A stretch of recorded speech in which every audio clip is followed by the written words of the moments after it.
Welcome to one of the most breathtaking railway journeys in the world, the Settle to Carlisle Railway in northern England. It's not just a train route. It's a living, breathing museum of engineering, history, and sheer determination. You may have seen pictures of its iconic viaducts, but there are secrets buried deep within its stone arches and storm-battered tunnels. Today, we're diving into the unknown and unusual facts about the Settle Carlisle line that even most rail enthusiasts don't know.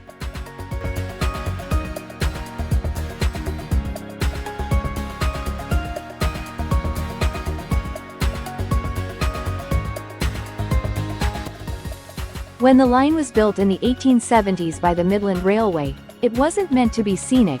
It was a strategic challenge to the rival London and North Western Railway. But what was meant as a business gamble turned into an engineering marvel. Moor Tunnel, at over 2,600 yards long, is not only the longest tunnel on the route, but it's also partially invisible. Why?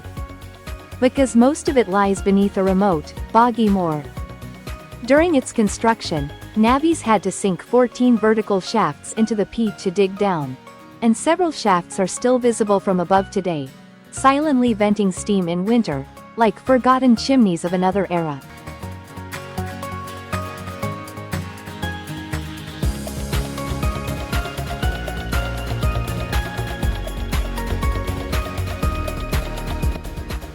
You've seen the Ribblehead Viaduct, but did you know that beneath it, over 200 workers lie buried? The viaduct wasn't just a feat of stonework, it was a tragedy. Workers lived in makeshift camps in this remote wilderness, and disease and accidents claimed many lives. An unmarked graveyard sits close by, bearing no names, just the ghosts of Victorian ambition. Next up, Dent Station, officially the highest mainline station in England, at 1,150 feet above sea level. But here's the twist, it's not even in Dent Village. It's nearly 4 miles away and 400 feet higher. The station sees snow regularly, and in the winter of 1947, it was cut off for 4 days, with snowdrifts higher than the station building.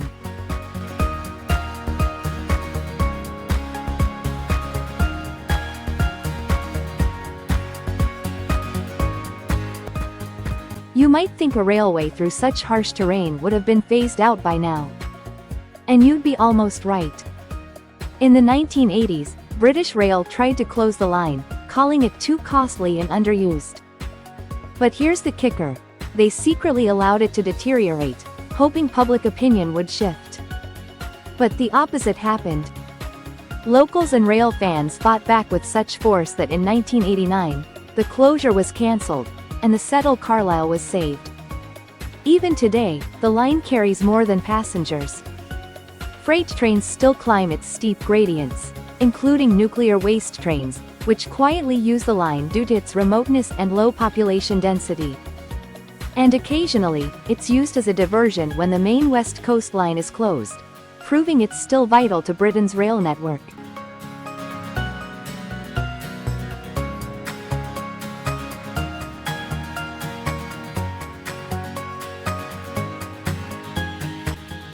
Carlisle Station has a secret too. It was once home to Russwarp, a border collie who helped save the railway. When his owner, a campaigner for the line, died during a hike, Russwarp stayed beside the body for 11 days in freezing weather until rescuers found them. Today, a statue of Russwarp stands at Carlisle, a tribute not just to a dog, but to loyalty, resilience, and the love people feel for this railway. Built by hand in harshest conditions. Unlike many railways built later with modern machinery, the Settle Carlisle line was constructed almost entirely by hand in the 1870s. Thousands of navvies, manual laborers, carved through solid rock, laid stonework, and hauled materials across the Pennines, battling extreme cold, storms, landslides, and floods. The line was never the Midlands' first choice.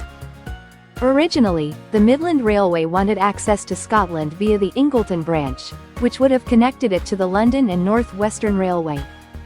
But negotiations failed, and in retaliation, the Midland built the Settle Carlisle line, a much more difficult and expensive route, purely to remain competitive.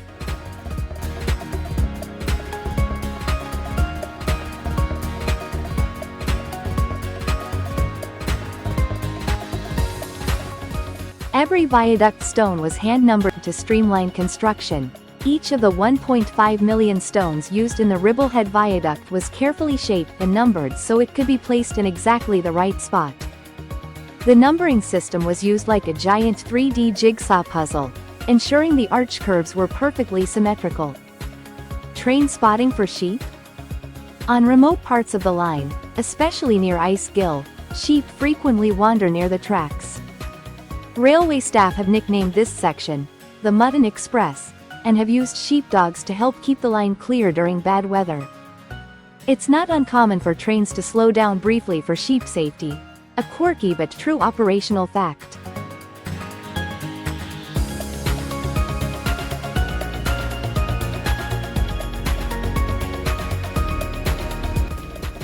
One of the UK's coldest recorded train routes.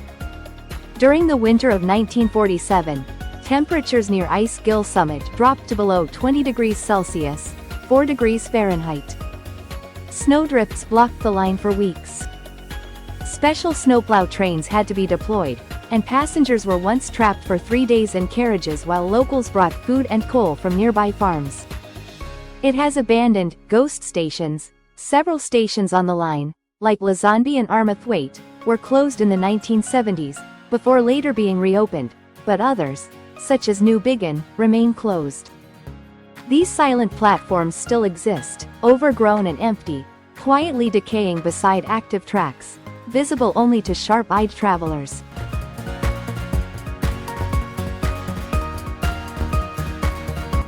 The gradient is brutal for trains. The climb to Ice Gill Summit, at 1,169 feet, involves gradients as steep as 1 in 100. It's considered one of the most punishing climbs for freight locomotives in the UK, and sometimes requires double heading, 2 engines working in tandem, to make the ascent with heavier trains. Tunnel workers lived in underground bunkers. During the excavation of Blee Moor Tunnel, workers didn't just commute to the moors. They lived on site, in shelters built inside the access shafts themselves. These damp, dark underground huts were closer to mining conditions than modern construction.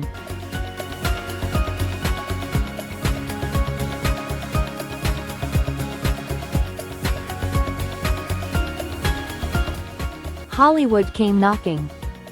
While often seen in railway documentaries, few know that the settled Carlisle line was briefly featured in major productions like Shadowlands, 1993, starring Anthony Hopkins.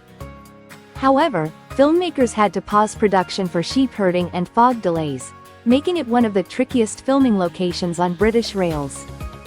The line has its own Bible verse carved in stone.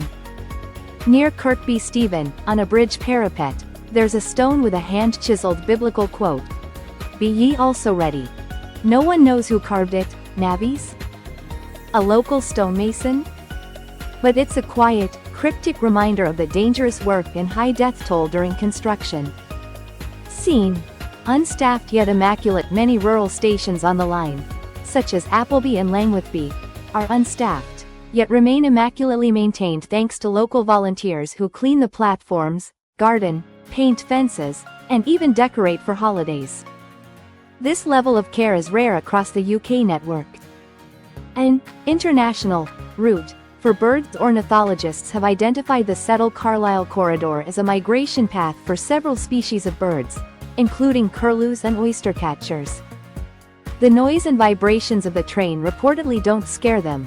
In fact, birds have been seen nesting within the stonework of viaducts.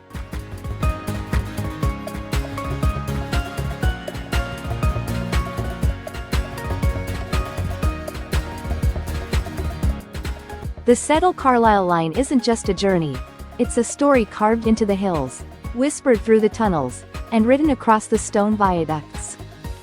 It's history, tragedy, triumph, and a view that'll leave you speechless. So next time you're in northern England, take the train. And remember, every mile tells a story few have heard until now. If you enjoyed uncovering the hidden stories of the settled Carlisle Railway, don't forget to like, subscribe, and hit the bell. We've got more unseen railway adventures coming your way. Until then, ride safe and stay curious.